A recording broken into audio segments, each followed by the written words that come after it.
Welcome back to another episode of Written for Admonition, Studies in the Old Testament. We're continuing to talk about the prophets, but talking about a different aspect of their lives than what we've already considered. So in the past two episodes, we've talked about, for example, the work of the prophets, as well as the identity of the prophets. And we had a decent conversation about both of those topics. I think we have a well-rounded view of who we're talking about when we use that word prophets. These are God's spokespeople. They're going out there and proclaiming his message. They're being consulted for his word. We know the general cadence that they followed. But the lives that they lived were not glamorous by any means. You will not really find an example of a prophet that had an easy life. Sure, there were some that had it easier than others, but as a general rule, the work of the prophet was not an easy one. So we find that although they were special servants, that God had blessed them in that role, that did not mean that everything in their lives were sunshine and roses. So, for one thing, we find a few reasons for that. So we find, first of all, that the prophets were often viewed as a nuisance by their own people. Now, to be frank, we still see this today. We see this in the New Testament. It's a common problem that when you have someone that stands up and proclaims truth, especially unpopular truth, people generally turn against that. And they will persecute not the message, but the messenger, because they look at it as the messenger is a herald of doom and is the one who is the problem. So again, you think about that with Jesus, you think about that in modern times, but you also think about that with the prophets, because that's what almost all of them faced, was an unpopular people, or an unpopular message that stirred up the people, that caused them to turn against the prophets in some respect, and in many cases persecute them very intensely. And you especially find in the Old Testament that kings, princes, and other leaders are the ones that are really leading that persecution. Far from listening to what the prophets say, and far from doing what they say, they will instead say, let's target them, let's get rid of them because they are the problem, basically making them into scapegoats, which was not God's design, that was not his intention, but that was what these leaders did in their own time. That's not the only problem the prophets had in their lives. We find the prophets really were not able to have a normal life in many cases. There are some examples we can think of, like with Isaiah, for example, who seems to have had a somewhat normal life apart from his preaching as a prophet. But someone like Jeremiah, he was specifically told he would never have a family. There were other prophets who had to sacrifice greatly in order to do what God wanted them to do. They had to give up otherwise normal endeavors of life, like Amos, who was a shepherd and a farmer. He had to give that up to preach God's message. So the normal lives they otherwise would have had were cast aside because that the work of God was more pressing. Now, the ultimate sacrifice and the ultimate consequence of the preaching and the work of the prophets is that sometimes they did lose their lives to wicked people. We find in some cases that they were put to death. We find in Hebrews chapter 11 that there's actually mention of some additional prophets that were potentially put to death. Things that we hear about, like with Isaiah and with Amos and others, who were killed because they preached the truth. And so we find that numerous times in the Old Testament, and as tragic as it is, it just brings back to mind the reality of what life was like for the prophets, the difficulties they endured, and all of it was because they were God's messengers, and they were faithfully proclaiming what he wanted them to say, and that made them deeply unpopular and really hated by the people that they were trying to help. So with that in mind, I want us to spend just a few minutes talking about some specific examples of the suffering the prophets endured. It's not pretty. I'm not going to say this is a fun study, but I think it will give us a lot of enlightenment about what a hard life it was for the prophets and why what they did made such a difference. And really, from their example, what we can learn about endurance and patience amid the suffering that happens. So turning to our next slide here, of course, we have to talk about Jeremiah. Now, I've talked a lot about Jeremiah in our study of the prophets in general, not only because his book is the longest of all the prophets in the Old Testament, but also because from Jeremiah we learn a great deal about what it meant to be a prophet. And unfortunately, for this particular study, we really learn a lot about suffering and endurance from Jeremiah because of all the prophets, he probably suffered the most. Now, it's not a competition. It's not as though they're getting awards for this in the worldly sense. But at the same time, Jeremiah most certainly suffered more than all the other prophets in terms of what he had to endure and put up with in his life. Now, God did bless Jeremiah. There's no question about that. And Jeremiah himself recognized that on numerous occasions that God was blessing him and preserving him and giving him strength, but that didn't always spare him from horrific suffering. So some of the things that happened to Jeremiah are as follows. For one thing, in Jeremiah chapter 11, and not only chapter 11, but even later we read a little bit about this, but in chapter 11, verses 21 through 23, we find there that Jeremiah's own community, the city of Anathoth, where he was from, given that he was part of the Levitical tribe and was serving in that order. His own community, that really should have supported him and strengthened him through this, they despised him. In fact, they despised him to such a degree that they tried to put him to death. Not once, but twice, they sought after Jeremiah to put him to death. God preserved him from those attempts. He made those plans come to nothing. But just imagine what it would be like for your own hometown, your own friends and family members, people who, prior to you doing what Jeremiah is doing now, had no problems with you at all. And now all of a sudden, because you're proclaiming truth and doing these things, they've turned against you. It's really hard for us to fathom that. We find another example in Jeremiah chapter 20 in verses 1 through 2, that Jeremiah is actually imprisoned and beaten publicly to try to humiliate him and intimidate him to stop doing what needs to be done. In fact, let's take a look at Jeremiah chapter 20 verses 1 through 2. So here's Jeremiah chapter 20 verses 1 through 2, where we read about what happens with Jeremiah while he's preaching and how a particular leader reacts to that. So starting in verse 1, we read this. Now Pashur, the son of Immer, the priest who was also the chief governor in the house of the Lord, heard that Jeremiah prophesied these things. Then Pashur struck Jeremiah the prophet and put him in the stocks that were in the high gate of Benjamin, which was by the house of the Lord. Now try to draw this picture in your mind of what's just happened. So Jeremiah is proclaiming God's message, a message, by the way, that does demand repentance from the people, but that is designed to avert disaster. So it's not as though Jeremiah is just saying these things because he wants to hurt people's feelings or upset them. He's saying them because it needs to be said. But here is a chief governor of the house of the Lord, someone who is a ruler over the temple, in other words. He's a priest, as the text specifies in verse 1. He hears about Jeremiah saying these things, and he goes and actually physically hits Jeremiah. He takes him by force and puts him in stocks. And remember, when you're put into stocks, your whole body is basically in a position where you cannot move and you have no freedom to leave and do as you please. So he's being restrained, basically imprisoned, and he's at this gate of Benjamin, which was by the house of the Lord. Pashur wanted not only to harm Jeremiah physically, he wanted to humiliate him in front of all the people. And he thought that by doing this, maybe Jeremiah would stop talking, that his message would come to nothing, and that he would no longer preach. He was wrong, as evidenced by the rest of this chapter, where Jeremiah has some pretty harsh words for Pashur here. But just envision that situation where a preacher, a prophet of God, is out there telling the truth about God and telling the truth about his expectations, and someone has the audacity to go and hurt that person, imprison them under false charges, with the intent to humiliate them. It's a tragedy this happened, but it was the reality that Jeremiah faced. So we find that as one example of what Jeremiah has to endure, even beyond what he had to deal with from his own family members and his own community. So he is despised, he is looked at as a problem, he's imprisoned, he's beaten. And to top it all off, we find another example in Jeremiah. This time we're looking in chapter 38. And if you'll join me in Jeremiah chapter 38, we'll look at verses 6 through 13, a bit of a longer reading, but I wanted to capture all this together so we understand what's taking place here. Now, this is toward the end of Judah being a nation, so they're about to be taken into Babylonian captivity. But I want you to notice what they do to Jeremiah here. So again, he's preaching truth. He's always done that with consistency. And this is how Jeremiah is rewarded by the people he was trying to help.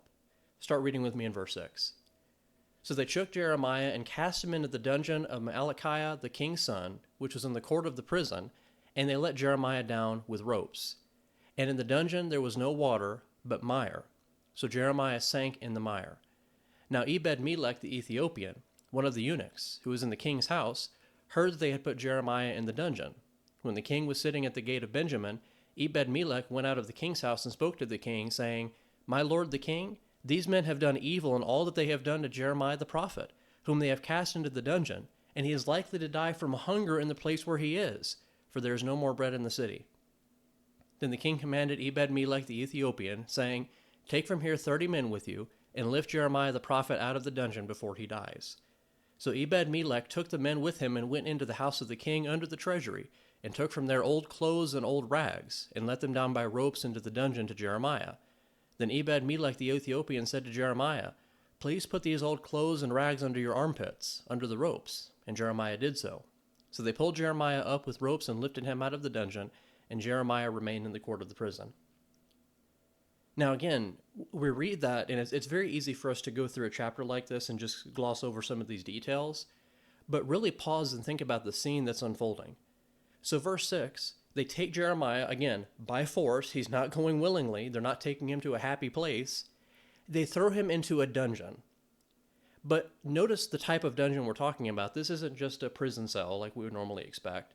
This is actually really beneath the prison, and it's a place where there's mire. So there's mud. There's a lot of substance where you sink into it when you're placed into it, and that's what happens in verse 6 of Jeremiah. So they have to drop him down there with ropes.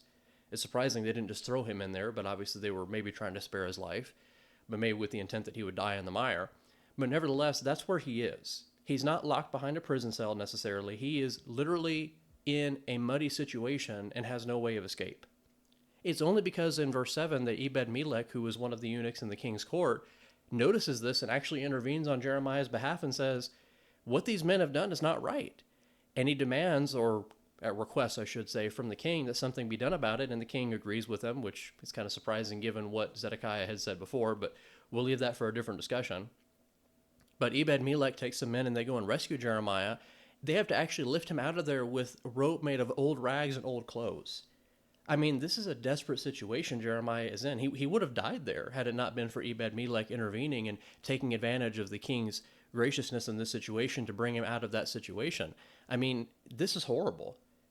So again, when you read it through a section like this, take these things to heart, these details that are given, and understand how hard this would have been for Jeremiah. He was an innocent man. He did not do anything wrong besides just preach the truth that God had told him. And this is how he's treated by the very people he's trying to help. Jeremiah shows us what it was like to be a prophet. He demonstrates by his example, as unfortunate as it is, the cost that had to be paid by those that served as prophets. But the key thing to notice about Jeremiah is that all throughout the book, all 52 chapters that he's preaching and teaching, he never wavers in God's message. Does he have his doubts? Yes. Does he have his struggles? Without question. But he never is unfaithful to God. He never turns his back on God and says, you know what? Find someone else to do this. I'm going to go do something else. He might have those thoughts. He might express those thoughts in writing or in prayer to God, but he never takes action on them because he understands his obligation is to preach the truth regardless of the consequences and regardless of the suffering that's going to come into his life as a result. We can learn from Jeremiah as a result of that and understand that suffering, as hard as it is and as difficult as it is not an excuse or a reason for us to back away from what God has commanded us to do.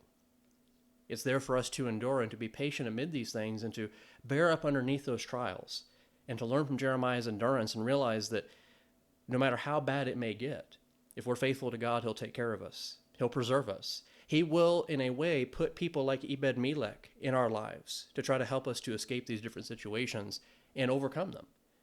So as difficult as things might be, as hard as they may seem, there is a way of escape, and Jeremiah shows that to us, a way of escape that God provided for him amid all these difficulties. Let's talk about some other prophets. So we've talked about Jeremiah. We've seen what he dealt with in his life. He was not put to death for preaching truth to our knowledge. It seems that he was able to live on after all these things took place. But nevertheless, there were many prophets who did indeed pay the ultimate penalty with their lives for preaching truth. Once again, as I've already mentioned, the fact that they preached truth and they said God's message to the people, that was simply too much for some in Israel to bear. They couldn't take it, so they sought to put to death the messengers. And just think about some examples that show this to us. And all of these, by the way, are different situations. And this is just a snapshot of what you see when it comes to prophets in the Old Testament that were put to death. This is not exhaustive. There's a lot of other examples we could cite, but these are ones that stand out as far as our study is concerned. So think about 1 Kings chapter 18 and verse 4. So in 1 Kings chapter 18, we're dealing with the reign of Ahab as well as the reign of Jezebel, if you really want to get down to it. And between the two of them, they had hunted down numerous prophets and wanted to kill even more of them. And they even wanted to kill Elijah. All of these prophets were speaking God's message. They were trying to get Israel to repent and go away from idol worship and return to the true God. And they were paid back and rewarded by Jezebel and Ahab with death in many situations. It was because of people like Obadiah in 1 Kings chapter 18 there that some were spared. They were hidden away from the eyes of the king and the queen, and they didn't get put to death. But that doesn't mean that Ahab and Jezebel weren't trying their hardest to get rid of them. In fact, you could argue they were trying hard to kill the prophets, harder than it would have been just to repent and change their ways. But that's just the nature of truth and the nature of people's reaction to it. We think about another example in 2 Chronicles 24, verses 18 through 22.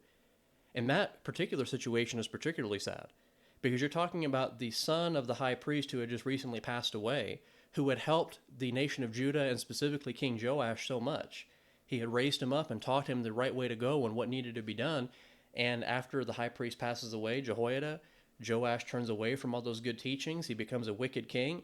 And Zechariah, who is Jehoiada's son, he stands up to the king and stands up to his yes men and says, this is not going to work. This cannot be. And he is rewarded with death. So that is another case where we see that someone stands up to speak the truth and they are put to death for their trouble. Going back to Jeremiah for just a moment there, in Jeremiah chapter 26, verses 20 through 23, there's actually another prophet that's a little bit obscure, but the prophet Urijah, he preaches the same message Jeremiah did. He is actually hunted down and put to death by the wicked king Jehoiakim. So Urijah, when he was preaching, it was told to him that he was being hunted, that he was going to be killed if he continued. He flees to Egypt, actually. But Jehoiakim is able to send to Egypt and brings Urijah back and puts him to death. And not only that, he casts Urijah's body out into an open field. Doesn't even give him a dignified burial, which in the ancient world was a great dishonor to someone who was killed. And here Urijah is preaching truth, was not a criminal, had not done anything wrong, and yet he was being treated that way and was put to death as a result of his preaching.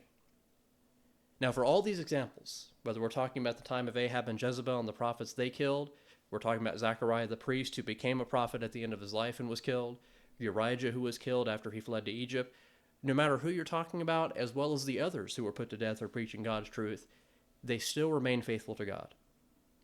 They didn't stop preaching and teaching what needed to be said, no matter how difficult it was. Sure, Urijah in his situation, he might have fled away, but we understand that he still preached God's message. He still did the best that he could with what he was given. So no matter what they faced and no matter how difficult it was, notice that they were always faithful to God. They endured these things. They put up with these things. They bore up underneath those trials, and they strove to do the best they could to be faithful to God and be his messengers. So I hope through this study that we've understood a little bit more about endurance and faithfulness in the face of suffering. And I hope the example of the prophets can be something that we think about and reflect on when we're in moments like these. We may not be suffering for the same reasons, but nevertheless we do suffer. And I'd hope that we would take heart from looking at these examples and understanding that maybe things aren't as bad as they seem, or that even if they are as bad as they seem, there's still a way of escape, and that it doesn't mean that God is not aware of these things and is not trying to help us to escape these things. But it's for us to have that patience and that trust, knowing that God will take care of us, just as he did the prophets. Does some of them have to pay the ultimate price for what they did? Yes. But we have no doubt that God rewarded them for their service, understanding the sacrifice they had to make for that service. So with all that being said, we're going to conclude on this study for the time being. We're going to pick up on our next discussion, wrapping up our conversation about the prophets, just looking at some more facts and figures concerning them, and then we'll move on from there. As always, I thank you for your time and attention to this, and I hope this has been a blessing to you as we've studied through this topic. Thank you.